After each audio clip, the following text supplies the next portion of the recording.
All right, good morning. Here we go again. This is Mahmoud Wali, Mr. Wali, Professor Wali. I work with high school students, middle school students, and also college students in Bronx in the United States. What we do in this summer is called Summer in the City, which is organized by New York City Department of Education in collaboration with other stakeholders. The program is actually utilizing kids from elementary schools, middle schools, and high schools to come during the summer, for 5 weeks to work on, collaborate, have fun, learn other skills in the field of STEM. STEM means science, technology, engineering, and mathematics. I am privileged to be working with the students for the second year in a row. I was actually a student, a college graduate, and then the scholarship that I had was, it's called the Noise Scholarship. So Noise was one of the founders at Silicon. When we talk about Silicon, we talk about Hollywood people who are, into big business. So he actually started this scholarship called Noise Scholarship for students who want to become teachers in the field of STEM, which means they would either be teaching science, a technology course, engineering, or mathematics. I actually was one of the students at Hunter College, who was privileged to be in this program, get my master's education and all that stuff. So right now I'm standing here today. It's actually the final day of what we've been working with the students, which is called the Parent Showcase. So the Parent Showcase means we will be getting parents today to show them exactly what our students have been doing during these 5 weeks. The program ends on Thursday. So today we actually have the setup, and I have myself and my students getting ourselves ready, rehearsal, to talk to our parents about what's going to happen. So what I'm just going to do is basically introduce all of you to what we should be doing today. That means parents will be coming, and I have my students will be presenting. So I would actually take you on a tour to see what we will be telling the parents, or what the kids will be showing to their parents today. Here we go. All right, does this thing work?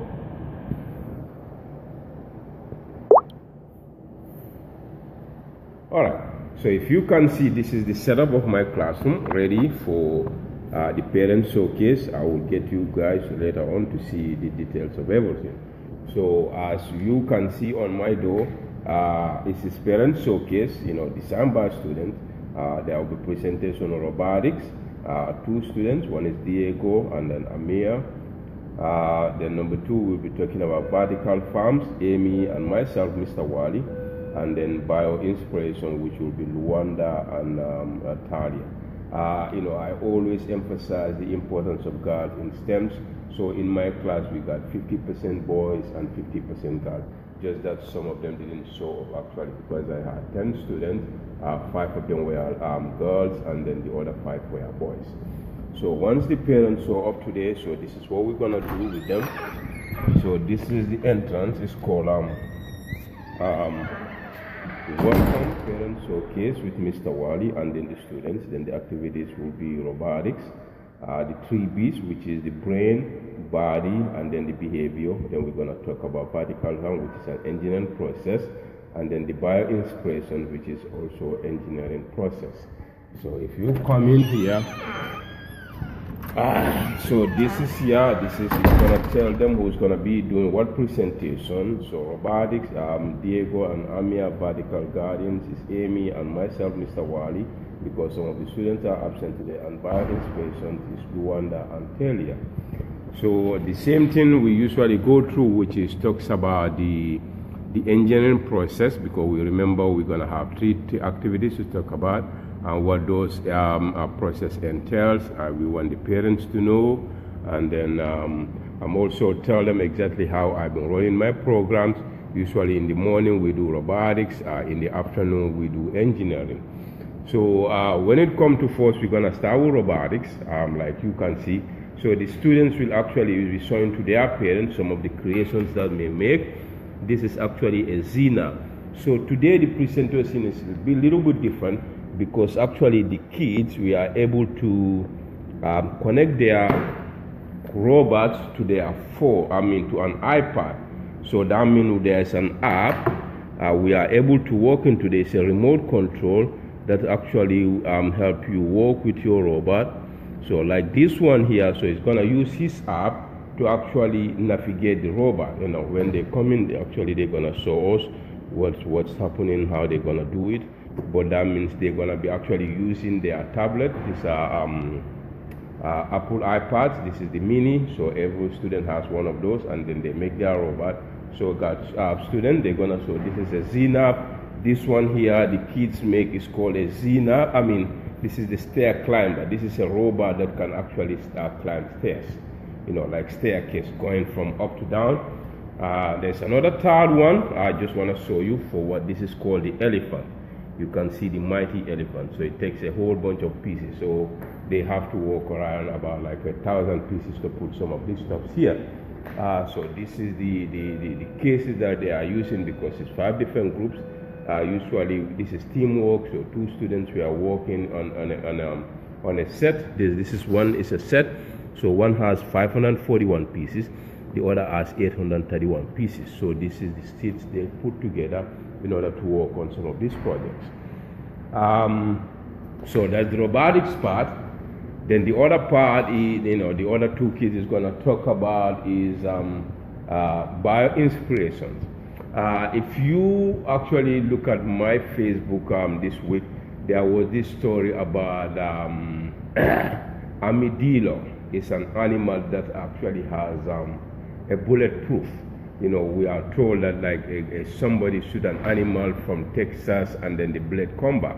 Yes, this is what is called the bio-inspired stuff. So that means bio-inspiration is what do we desire from, or what do we see in nature that's making human being. So if you look at that, actually that's how they are able to have the idea of bulletproof. There are a lot of things that we're going to look at. So what this is kids is going to talk about in the order, which is the bio-inspired, they're going to talk about the Morse code. This is very important because it's actually a code. It's like a secret code. Unless you know what the code is, you can define it, you couldn't even know what is it. But somebody who knows the code will be able to interpret it. So students have been using this to send messages and receive messages from other students and their families, and they both have information.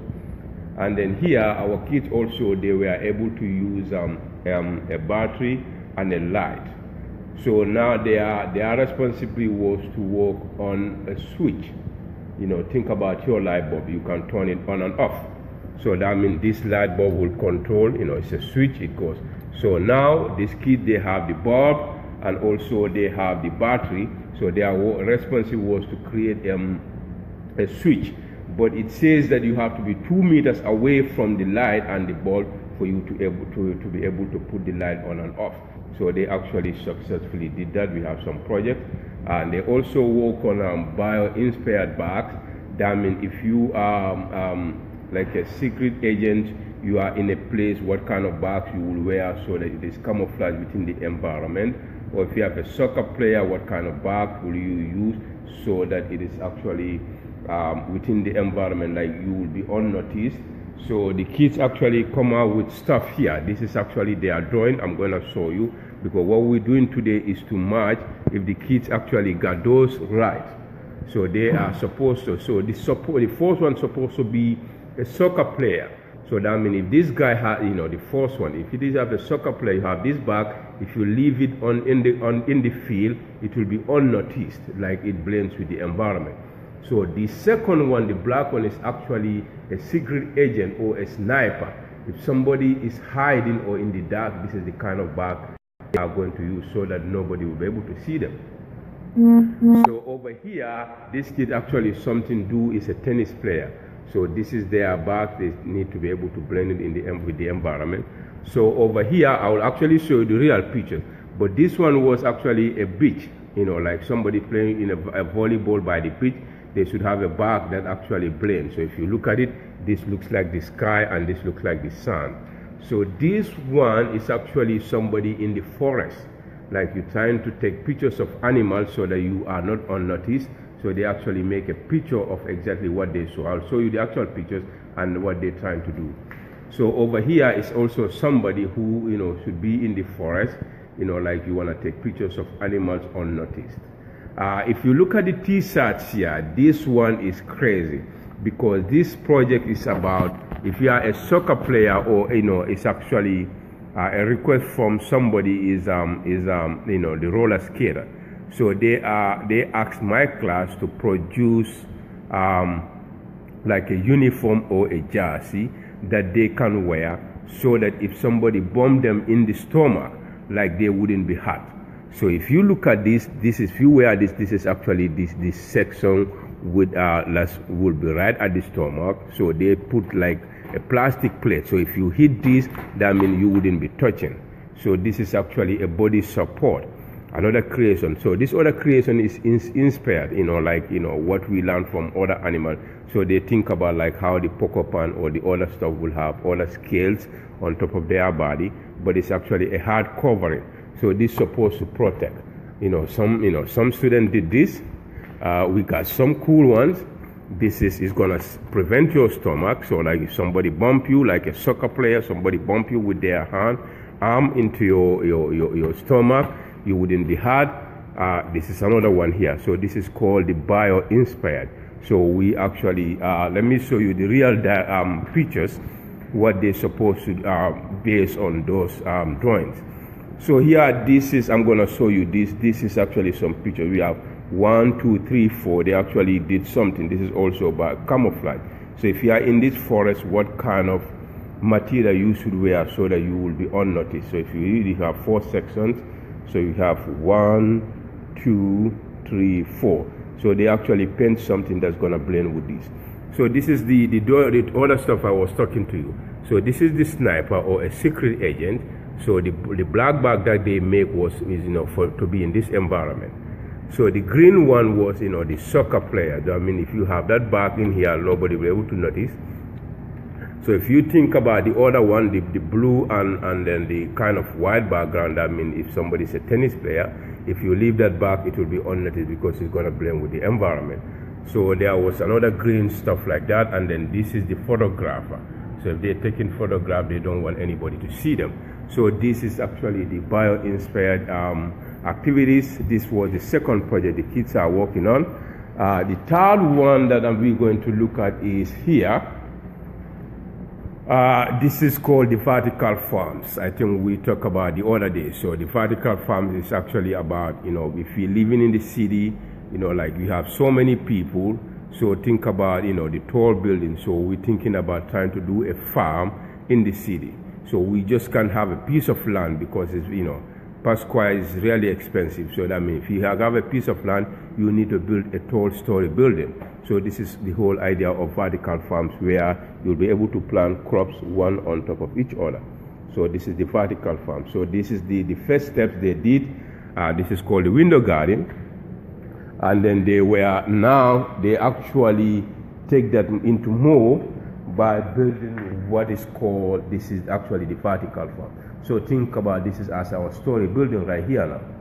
So this is actually 3-story building, and this is we're gonna talk about that, but this is our water supply. And then we are able to provide lighting. That means, if you are in the dark, you should be able to provide lighting for your plants.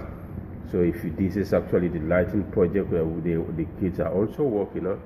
That means they should be able to provide lights for their plants. So this is a mirror to reflect the light into the plant, wherever the plant is. All right, so that means here it should be able to reflect the light on the plant over here. So anywhere inside. So this is the lighting system, and this is actually the watering system. So once this is all the plants, by just doing this, it will intake water, and then the water is actually going to flow through the pipes. So you can see this is, you don't have to water all of them. So you just press the pump, and then water is actually going to go through and water all your 10 different plants at the same time. So that means they were able to do the farms, and they developed the water systems, and also they developed the light system, And then yesterday we also went to go and do what is called the testing. So basically they have to test the quality of light and then the quality of water that's actually reaching their plant. So we have an instrument for that. It actually measures both the water. All right, this is where we go. It's called the rapid test. It's actually test the moisture content as well as the light content of your plant. So this is typically how we use this instrument here. So it's a little machine. So to test the water, for example, you can see exactly what's happening. You're going to insert this into the next to the plant, and then you're going to see the reading on the meter. So if you look at the reading on the meter, it's saying that how much moisture is available. So if you, let me just leave this here. So if I take this, it just came out, you see that it's actually at 0. So but if I put this inside, you see it's actually, that means this plant has enough moisture. The meter increases. It's out. So this is next to the plant, because I'm putting it right next to the plant. You see that the meter is increasing. If I take it out, it doesn't. So this is how we test in the moisture, for example. So we test the moisture, and then we also going to test, we test in two things. You have the light and the moisture as well. So it tests both. So also for the light, what you do is here, you put it close to the light. So this meter, so this is still in here, and then now we switch it next to the to light.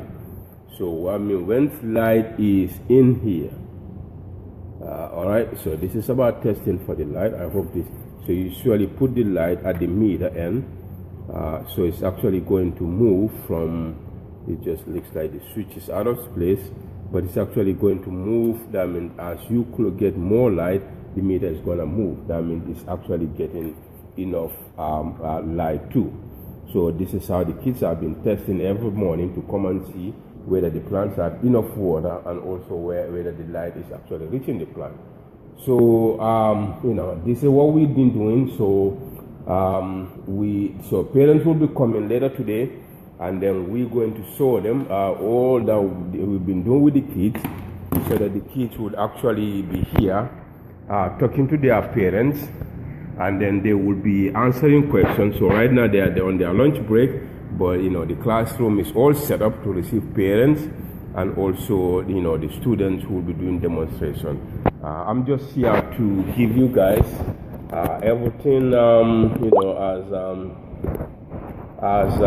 an introduction, but most of the stuff will be actually answered by the student. That's how we do this. It's just the facilitator provide everything, and then you just leave the student to do their presentations. So this is what we're going to happen this afternoon as soon as the students comes in. All right. Thank you, Mr. Wali.